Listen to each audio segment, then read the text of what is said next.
Today on All in Wellness, I am elated to announce we have a famous guest who happens to be a legendary sports executive, David Meltzer. He's also an entrepreneur, an author, and a philanthropist.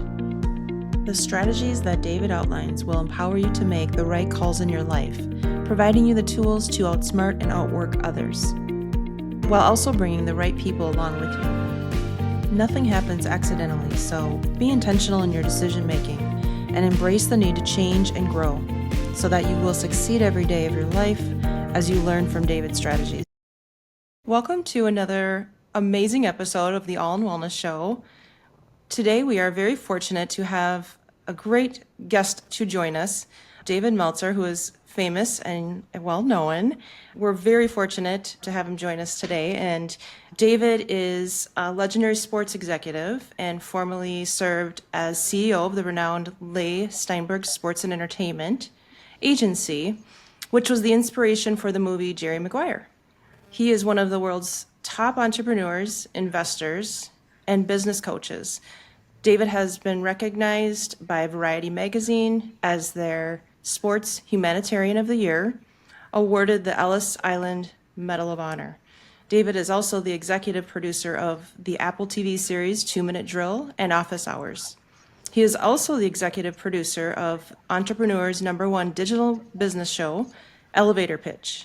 David is featured in many books, movies, and TV shows such as World's Greatest Motivators, Think and Grow Rich, and Beyond, The Secret, featured on Netflix. His life's mission is to empower over 1 billion people to be happy. This simple yet powerful mission has led him on an incredible journey to provide one thing: value. In all of his content and communication, that's exactly what you'll receive. So without further ado, I'd like to welcome David. Thank you so much for joining us today. How are you? Fantastic. Thank you so much for having me, and I look forward to this conversation. Absolutely. Thanks so much. And I know there's so much that you will be able to help others that are listening, and whatever we can do to empower them to achieve whatever it is that they're looking to achieve, whether in their personal or professional life. And just looking at your bio, it's just touching. And I've known some of the things that you've had, the accolades. One of the books is one of my favorite books, Think and Grow Rich, and The Secret. And do you have anything you can share on any of that you'd like to add to our listeners? Yeah. Both had a great influence on my life, and to be a part of, as chairman of Napoleon Hill Institute, Think and Grow Rich, Outwitting the Devil, How to Succeed in Sales, and the success principles, all the different things that I've learned. I think when people ask me the most impactful entrepreneur book, Think and Grow Rich would absolutely be that. And then The Secret was later on in life. It was a book I actually resisted, and a movie I actually resisted, and then to be part of the Transformational Leadership Council, to be in the movie Beyond the Secret on Netflix, it represents to me how when we change the way we look at things, the things we look at change. It is a mass content play to help people understand the laws of attraction. And when I started to utilize the principles, the theories, the concepts of both Think and Grow Rich and The Secret, it was a deadly combination for success, happiness, passion, purpose, and profitability. And I highly suggest everyone reaching out, and I've written books based off of both of these experiences and impact called Connected to Goodness, Game Time Decision Making, Compassionate Capitalism. Even wrote a book with Jack Canfield from Chicken Soup for the Soul called Unstoppable, Creating the Life You Love. All of those were based off of the lessons that I learned from Think and Grow Rich and the book and movie The Secret. That's amazing. I know when I watched the movie, first read the book, The Secret, it really opened up my mind and really put things in perspective. And this is something several years back, but it really does go to show like nothing happens by accident, and just learning that the law of attraction and letting things happen the way they should, which leads us to a better place. And sometimes failure is not a bad thing, and really opening up our mind. It's so true. And I think a lot of times we don't understand the duality of wisdom and faith, and understanding that coincidence is what we pay attention to, and also what we give our intention to, what we think, say, do, believe, and feel.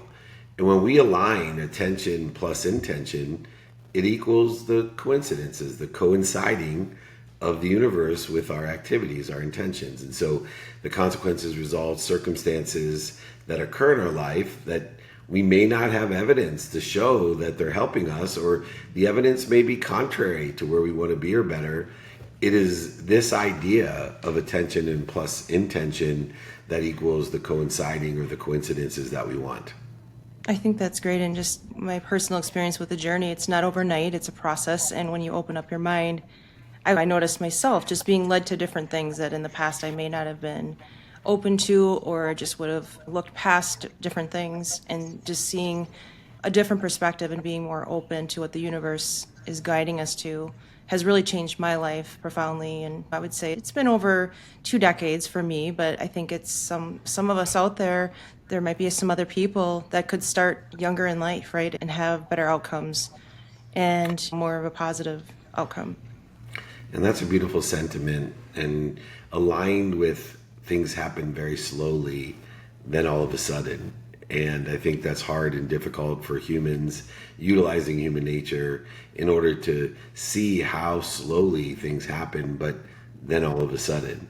And as we look upon the activities that we have during the day and the infinite loop that we live in, where you give more, and then elevating our awareness through gratitude, through forgiveness, empathy, elevating our awareness to all that we're given. You see so many people, especially young people, go through life and they feel punished.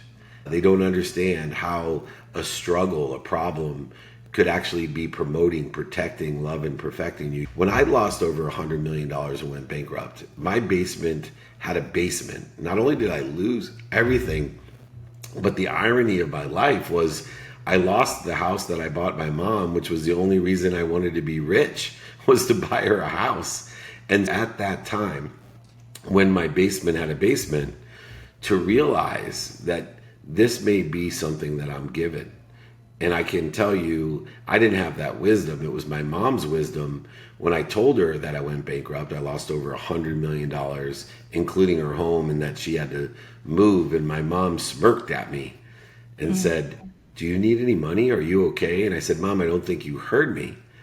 I'm being punished. I've lost everything. I don't believe in God." And my mom smirked at me again and said, "Oh, son, you believe in God. You believe in the wrong God." And it hit me like a ton of bricks that I'd just been given more than I've ever gave, and that I was going to use gratitude to find the light, the love, and the lesson in my basement. I was going to use forgiveness so that I could clear the interference of the meaning of this terrible thing, so that it becomes aligned with where I want to be or better. It is the meaning of the past that limits us from our self-image, from our future, from our imagination. You cannot overachieve your own self-image. And so many of us, through punishment, through our lack of gratitude and forgiveness, we limit our future by giving a meaning of punishment to the past. And I liberate people with an infinite loop of giving and say, look, give more. No matter what you think, you are given more, and then receive it. And then ask for more than more, so you can give more than more, be given more than more, receive more than more, ask for more than more. Most people live in a zero-sum game. They give more and they take less back. I promise you, if you give more and receive less than you give, eventually you're going to end up at zero. And so as important it is to give, and as important it is to help other people get to where they want to be or better, if you're not receiving more from that than you've given, you're going to end up at zero. And that's why some of the nicest, kindest, most generous people end up with nothing. So well said. And I've experienced that in my own path, and it's so true. And I get so much more out of giving than receiving, and that can be hard when you're more empathetic and just like to help others. And we have to look out for ourselves, though. We really do. And longevity-wise, thinking long-term versus in the moment, I think is really important as well. Yeah, I think it's really important to understand your timing and risk tolerance.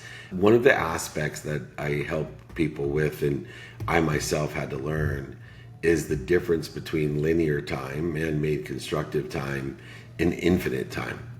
And when we put things into the context of linear time, we have to examine human experience as its own separate time frame. So For me, the human experience started when my heart started, and it will stop when my heart stops. And the only certainty that exists in the human experience is 24 hours. It's the only certainty. Everything else that occurs in the human experience is circumstantial, it's unknown, and it's not certain.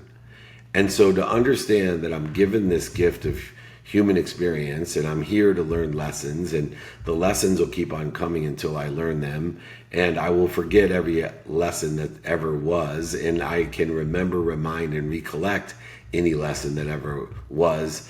And in order to do this, human experience is divided in incremental time zones of 24 hours.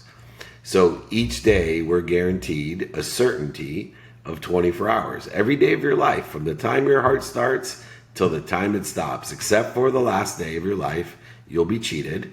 But besides the last day, why not use the 24 hours to align with our divine direction, to shorten the distance of resistance, to make all of our detours divine, and to reconcile it with divine time, infinite time.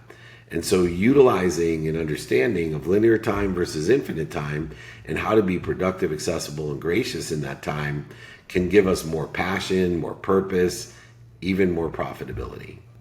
That's amazing. I just think it's very eye-opening, and so many may not have heard anything similar to this in their previous experiences. And is there anything you can suggest on a simple step of mindset, shifting the mindset for listeners? Yeah, everyone that I help has this concept of finding their why. And what I want people to do is shift their mindset, shift their paradigm from this idea that I need to find my why, that I can get more, that I'm attaching my emotions, I'll be happy when. When we can shift our mindset, instead of this is what I want, this is what I want people to think I am, this is where and how I can be happy, I want more. I want people to think of their lives of applying their why to what they already are. So I am happy, I am healthy, I am wealthy, I am worthy. What am I doing to interfere with it? And what you're doing to interfere with it isn't fear, it's the reaction to fear. There's so many clues that are instant and obvious when we're reacting to fear, and then we can determine through those instant and obvious reactions that there's a pattern to make better choices. Most people, when they're afraid, they have a need to be separate. And this separation occurs by being offended or guilty, resentful, angry, frustrated, worried, inferior, superior, whatever it may be. That's all interfering with an infinite amount of information, an infinite amount of energy, an infinite amount of love and truth. And so if you want a first step, a first mindset, stop living into the world of this is what I want people to think I am, and live in the world of I am, what am I doing to interfere with it? And I've experienced where instead of saying I will try or this is what I want, I think like you're right in saying no, this I am going to experience this or I am going to do this. It's very different. And fear and desperation, I feel like the two things that can really unfortunately lead us down the wrong path. And just allowing that, just having faith is so much of a very important part of that to lead us to the right place and journey of where we're meant to be. And with your career, any suggestions for someone out there who's trying to be successful in their own niche? Anything you can suggest to them that they can make the right calls, similar to what you just described in life? Yeah, I think being a student of our calendar. So I have 5 daily practices, and for your community, I'd love to send not only my book, I'll sign it, I'll send it, I'll pay for shipping, I'll pay for the book, but also my 5 daily practices. So the advice that I have is that your behaviors are either good or bad. And the way we define your behaviors is good behaviors are aligned with where you want to be, not where other people want you to be, not where you're missing, not what you don't have. Bad behavior is behavior that interferes with you getting to where you want to be. And so when we can decipher good behaviors and bad behaviors, then we can use 5 daily practices to accelerate where we want to be, to aggregate the resources of getting us to where we want to be, and to compound exponentially through the enjoyment of consistent every day, persistent without quit, pursuit of your own potential, an aggregation, acceleration, and a compounding impact by enjoying that consistent, persistent pursuit of your potential. By doing so and utilizing and understanding the good behaviors and practicing them by asking ourselves, number one, what is it I want today in the divine direction? Aligning the meaning of the past in that divine direction. What do I want personally, experientially, giving wise, receiving wise? And then two, who can I help and who can help me? Knowing the fastest way to get to where I want to be or better is to find someone that's already there, ask them for directions, and help someone else get to where they want to be. The third practice in good behavior is to know how. How am I going to utilize the 24 hours today with non-negotiable, non-circumstantial behavior, hybrid circumstantial behavior, and circumstantial behavior in order to align the meaning of the past with the divine direction I want to be in, but also allowing me to utilize the activities within the 24 hours to adapt and adjust on and when we are indicated that we have a better place to be by the problems that or struggles that appear, indicating we have a better place to be. And then the fourth daily practice is one which is the antidote to procrastination. It's the antidote to feeling overwhelmed.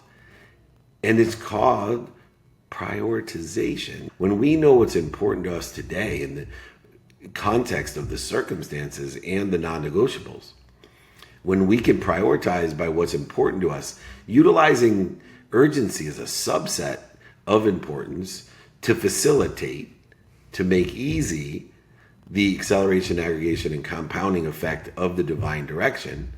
When we prioritize correctly, we need to pre-prioritize, prioritize, and post-prioritize our activities aligned with our divine direction to help that impact that we're looking for. So knowing what to do now and knowing what to do next are key indicators that we are prioritizing correctly, which is the antidote to procrastination and feeling overwhelmed. And then the fifth daily practice is one in which we spoke about applying our why.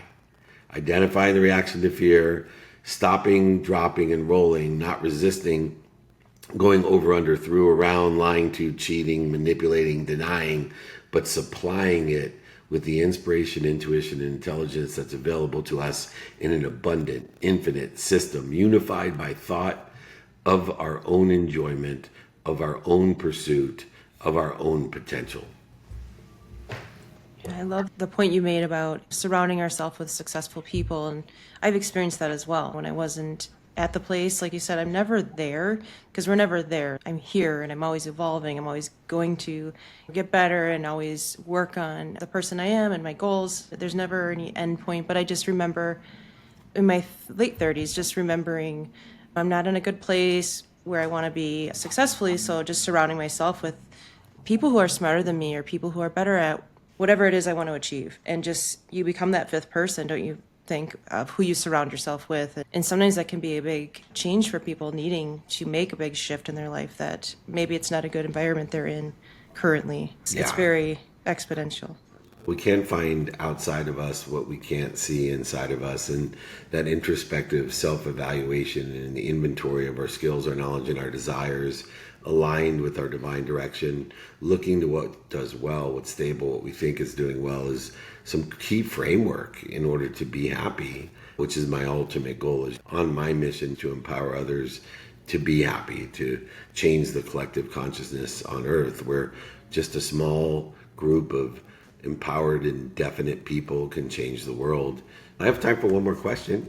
Okay. I was fortunate to be on your Instagram Live, which is one of my favorite things that I think I would suggest for anyone out there to join daily, just to get some great inspiration. And the day that we spoke was on Thanksgiving, talking about gratitude and anything else that you have for anyone out there that's really struggling with just finding faith or having gratitude, no matter where they're at in their lives. I really appreciate that, Amanda. And once again, email me, david@dmeltzer.com. I'll be happy to send the exercises, guides, and my books from me. But there's a really simple lesson, and it goes beyond understanding the simple things to do are simple not to do. The real lesson is the fastest and easiest way to change your life is to say thank you. Say thank you before you go to bed and when you wake up. It takes 0.1 seconds to say or think thank you. It's free, and everyone on earth will tell you that gratitude will change your life, guaranteed. But as much as it is simple to do, and as much as we know the simple things to do are simple not to do, which is why we double down on the simple things to do, like saying thank you before we go to bed and when we wake up. The amazing thing is I've never met anyone who is grateful and practices gratitude that isn't happy. But by tonight, although everybody's shaking their head yes, including me, who it took, by the way, 9 months before I could say thank you for 30 straight days, and I forget to say thank you sometimes, even though people like me who live by, preach, teach, mentor, and coach people into gratitude, by tonight, half of us listening right now will not say thank you. By tomorrow morning, another half of us won't say thank you. And then within 3 days, sadly enough, because of human nature, almost all of us will not be saying thank you before we go to bed and when we wake up, despite the collective agreement, the collective consciousness of the power of gratitude, that it will guaranteed to change your life. So my last advice, the last words that I have are to say thank you. Say thank you before you go to bed and when you wake up. Be more interested than interesting, and most importantly, be kind. Be kind to your future self and do good deeds. God bless everyone. Email me, david@dmeltzer.com. Amanda, I can't wait to have another show with you. Please come see us in person. Thank you for allowing me to use your platform and community for good.